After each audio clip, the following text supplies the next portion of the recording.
Marcel Barbacena.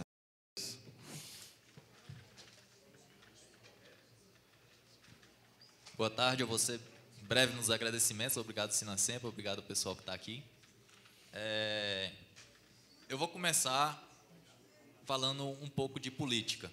Como funciona política no Executivo, como funciona política de carreira, qual é o posicionamento do Executivo. Bom, passa, por favor. Acho que você pode passar 2 slides, que esse aí o Alexandre já falou, pode passar. Pronto. Esse é o principal ponto. Existe hoje no Serviço Público Federal carreiras com inicial maior que 10 mil, que não receba por essas 2 rubricas? Não. Gratificação de desempenho e subsídio. Isso é o quê? É uma política de governo? É uma política administrativa? O que é isso? É os dois. Como bem falou Koinski, nós temos a reforma administrativa de Bresser Pereira, mas depois de Bresser Pereira veio o governo Lula, e o governo Lula tem um outro entendimento do Estado. Nós temos 3 políticas: Estado mínimo, Estado máximo e Estado necessário. E dentro, hoje, a política brasileira é guiada pelo Estado necessário. E esse Estado necessário, ele implica em dizer quem é que é atividade fim, quem é que é carreira de Estado. Quem é que é carreira de Estado no Estado necessário? Quem é atividade fim? Isso é muito relativo. Se fosse um Estado mínimo, seria só os estratégicos. Se fosse um Estado máximo, todo mundo. E o Estado necessário é o necessário. Se você precisa de auxiliar para funcionar o MPU, auxiliar é carreira de Estado, é atividade fim. Se você precisa do técnico, é atividade fim, é carreira de Estado. Então, esse é o primeiro ponto, é uma discussão política administrativa, e isso precisa ser entendido. Se você ler, e aí Koinski, veja as apresentações de Luiz Alberto, veja a dissertação dele. O Executivo, politicamente, ele funciona como um tripé: Ministério da Fazenda, Casa Civil, Ministério do Planejamento.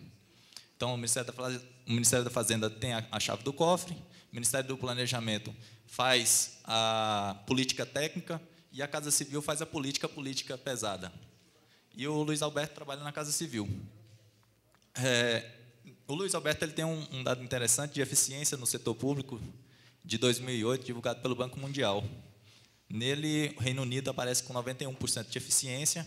Isso significa que a cada, por exemplo, 100 libras gasto lá, 91 libra é, de fato, retornada à população. Na China, esse valor está em 65%, no Brasil, 54%. Então, ou seja, a eficiência do serviço público no Brasil tem que ser melhorada. Isso se melhora modificando o modelo administrativo. E essa política de gratificação de desempenho e subsídio atende também essa política administrativa. E é por isso que você tem que entender que isso não é simplesmente uma política de Congresso, a política por política. É uma política também administrativa. Você remar contra essa política é remar até contra a sociedade brasileira. É remar contra o princípio de eficiência do serviço público. Então, como a gente saiu? A gente teve o poder de escolha de gratificação de desempenho, você tem que obrigatoriamente escolher o outro. Como aquele chavão: se ficar o bicho pega, se correr o bicho come. Não tem jeito, é um ou outro. Em algum momento vai ser um dos dois. E aí, a preocupação que o Koinski tem hoje, de que, por exemplo, a Casa Civil não vai implantar subsídio nas carreiras intermediárias e na carreira de auxiliar, ela vai ficar muito mais forte daqui a 2 anos, daqui a 3 anos, se for assim. Então, se não for subsídio hoje, será que daqui a 2 anos, daqui a 3 anos, nós vamos ter essa opção? Será que essa decisão vai ficar mais fácil ou mais difícil? Vai ficar mais difícil. Então, ou seja, se você exclui uma dessas variáveis, qual é a outra variável que vai ter que cair? Gratificação de desempenho. Então, em um dos dois, a gente vai ter que morrer. E aí vem o argumento quebra de paridade. Todos os dois são quebra de paridade? No meu entender, são. Todos os dois têm quebra de paridade. Nós temos a quebra de paridade definitiva com a gratificação de desempenho. Em alguns casos, ela pode ser amenizada quando a gratificação de desempenho não é personalíssima, é uma gratificação de desempenho institucional, uma parte dela pode ser revertida. E nós temos a quebra de paridade de curto prazo, que são os servidores que recebem hoje acima daquele patamar, ele não vai receber esse aumento. É quebra de paridade para mim. Esse é o entendimento também do outro lado. É quebra de paridade. Eu estou dizendo que é quebra de paridade. Do Renato, né? Então, um outro ponto a ser levantado é questão orçamentária. Questão orçamentária, nós temos... Pode passar o slide, por favor? Bom, assim, aquele ponto de que subsídio é rubrica única, subsídio é rubrica única para remuneração de carreira. O que é carreira? Carreira, não sei se está dando para todo mundo ler, é você pegar aquelas 6 primeiras variáveis, colocar numa fórmula e dizer quanto você vai pagar. Ou seja, você vai ter ali a definição de cargo, tempo de serviço, qualificações, progressões, promoções, vantagens pessoais. Você coloca isso tudo numa fórmula e vai te dizer, olha, você vai estar em tal enquadramento na carreira e você vai ser remunerado dessa forma. Tufo. Então, lá temos, depois de você ter a sua posição na carreira, você vai ter a sua remuneração pela carreira e ali você tem 2 escolhas, vencimento básico ou subsídio. Por isso que é rubrica única de remuneração de carreira. Mas, quem está na ativa,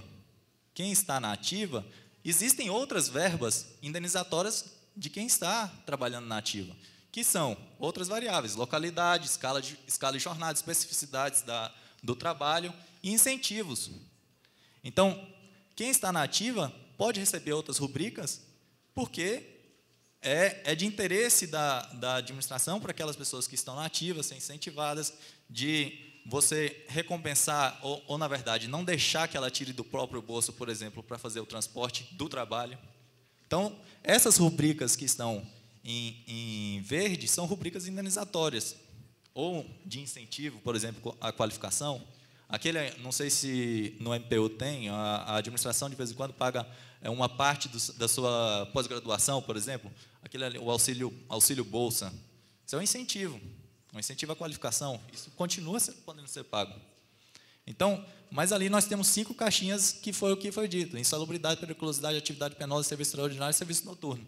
Essas 5 caixinhas é que dá problema. Mas essas 5 caixinhas estão sendo discutidas nas outras carreiras judicialmente. E vai se ter uma definição nesse sentido e provavelmente essa definição vai ser favorável. Por quê? Porque quem está ali decidindo é quem está recebendo. É a magistratura que vai decidir isso aí. Ela vai decidir contra ela mesma? Não sei. Segue, por favor. Agora a questão de impacto orçamentário. Bom, o Executivo pensa em impacto. PL 7 bilhões. Qualquer outra coisa menos, para onde o Executivo vai? Para o menos. Ponto. Ou ele vai forçar o outro a diminuir. Nós vamos aceitar, os sindicatos vão aceitar rebaixamento do PL? Esse é o ponto. Ou nós vamos procurar gastar o dinheiro da melhor forma? Porque se o Executivo falar 5 bilhões, o nosso é 7 bilhões, o PL é 7 bilhões. Se ele falar, temos 5 bilhões aqui, divide aí. Vai rebaixar ou vamos procurar uma outra fórmula? Essa é uma decisão a ser tomada. Então, daí nós temos algumas simulações de impacto, outras propostas que já surgiu, a proposta que o governo fez de ciclo de gestão, que dizem que não foi feita, mas é aquela proposta, foi feita verbalmente, nós queríamos uma proposta por escrito. Ah, então está certo. Então, isso quer dizer que se ele chegasse e falasse, era 6 parcelas, então não era proposta também não. É proposta ou não é proposta? Então foi proposta. Então, o governo já propôs subsídio. Não propôs com os patamares, mas ele já propôs. Segue, por favor. Tem quanto ainda? 3? Bom, eu acho que da apresentação o Alexandre já encerrou. Aí tem a questão da inconstitucionalidade da emenda.